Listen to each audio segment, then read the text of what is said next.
కల్తీ మద్యం కేసులో వైసీపీ నేత మాజీ మంత్రి జోగి రమేష్ తో పాటు ఆయన సోదరుడు జోగి రాము ప్రధాన అనుచరుడు ఆరెపల్లి రామును అరెస్ట్ చేశారు పోలీసులు.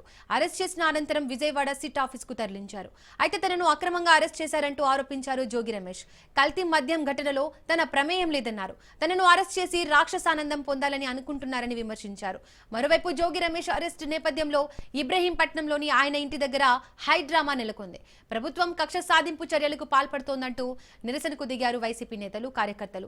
జోగి రమేష్ ప్రోద్బలంతోనే కల్తీ మద్యం తయారు చేసినట్లు ఈ కేసులో A1 నిందితుడిగా ఉన్న అద్దెపల్లి జనార్దన్ రావు పోలీసులకు వాంగ్మూలం ఇచ్చారు.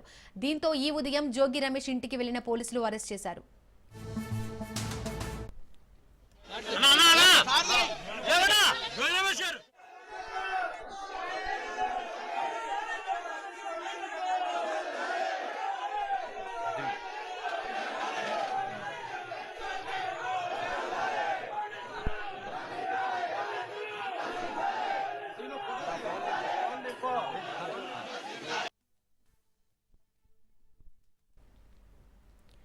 మాజీ మంత్రి జోగి రమేష్ అనేక వివాదాల్లో నిలిచారు. తీవ్రమైన నోటి దురుసు కారణంగా టీడీపీకి టార్గెట్ అయ్యారు జోగి రమేష్.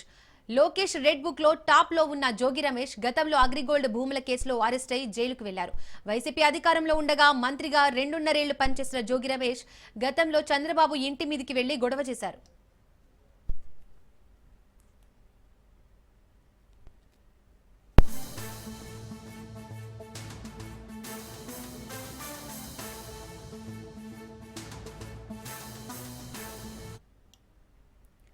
జోగి రమేష్ ను అక్రమంగా అరెస్టు చేశారని మాజీ మంత్రులు పేర్ని నాని, అంబటి రాంబాబు, కురసాల కన్నబాబు అన్నారు. ఇది కేవలం కక్ష సాధింపు చర్య అని, దీన్ని తీవ్రంగా ఖండిస్తున్నామని తెలిపారు.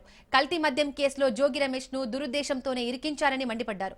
జోగి రమేష్ కుటుంబాన్ని, వైసీపీని ఇబ్బంది పెట్టడమే ప్రభుత్వ లక్ష్యమని, రాజకీయ దురుద్దేశంతో తప్పుడు విచారణలు, అక్రమ అరెస్టులు చేస్తున్నారని ఆరోపించారు.